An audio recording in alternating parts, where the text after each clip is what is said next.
Hey everyone, welcome back to another episode of whatever this is.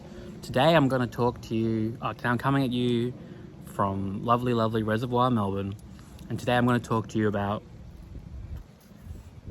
paraprexes in media and in commercials in particular. Paraprexes are the fancy wanky way of saying Freudian slips.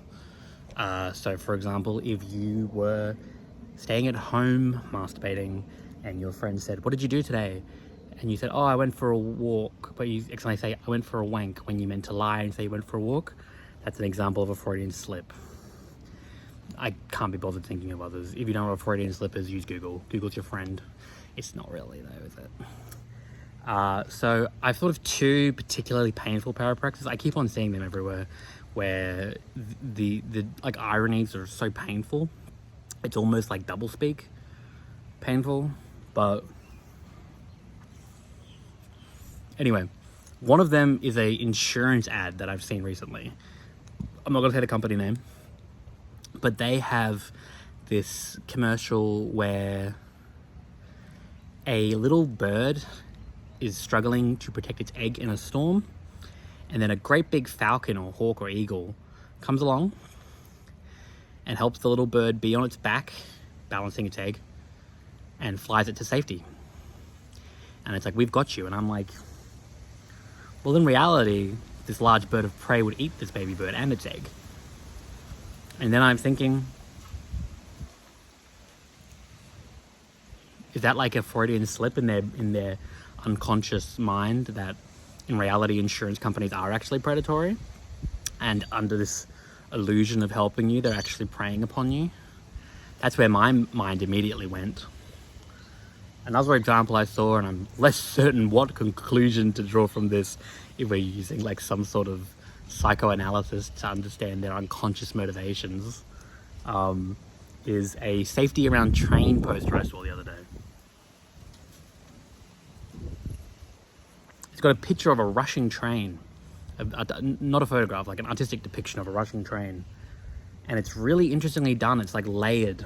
And it's done in the style of an art movement known as Futurism. Now, Futurism developed in Italy prior to World War II, around the same time as World War I. And it was a wacky, wonderful precursor to fascism. And in Futurism, like, the movement was inspired when one of the creators of the manifesto crashed his car. And unlike you and me, who might be traumatized by such an event, he was excited on many levels. And so basically Futurism is the idea that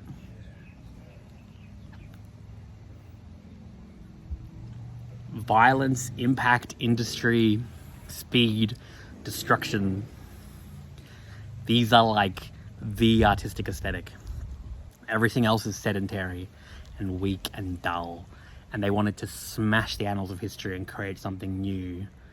And so those of you who are remotely informed about fascism can kind of see how this one thing led to another.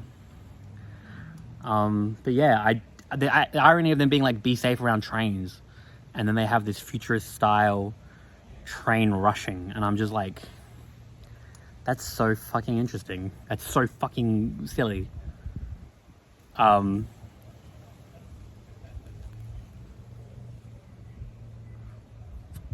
I don't know what to say about it though.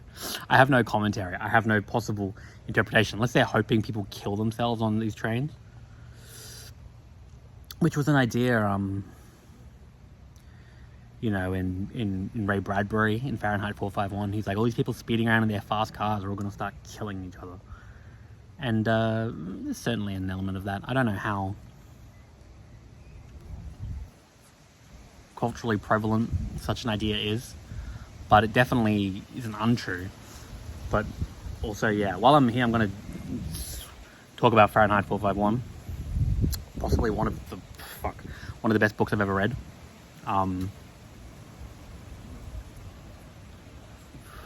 So interesting. And what's interesting is that the oppressive totalitarian government, in the case of Fahrenheit 451, it comes apart. It comes to being through democratic means and market forces. People don't want to read. They don't have to like stop people from reading. People just stop fucking reading, and they start reading digests and digest of digest. For those of you who don't know, a Reader's Digest is a condensation of stories. You know, like the cliff, like the cliff notes. Which is why every time I see this shit on Instagram or whatever, I see it, ads being like, replace doom scrolling with micro learning, or read a book a day, and this is how you do it. You read book summaries. I think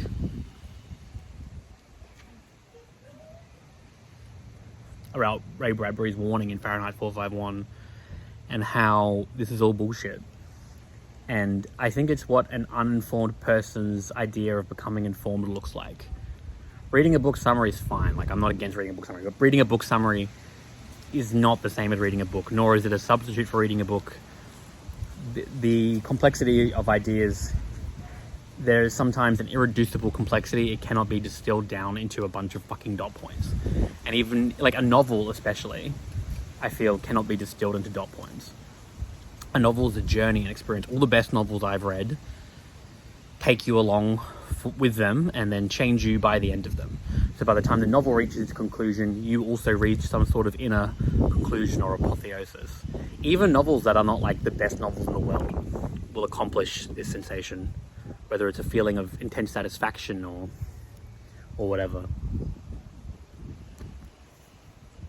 So I feel like, yeah, I don't really know much about this. I'm really just dipping my big toe into it for the first time.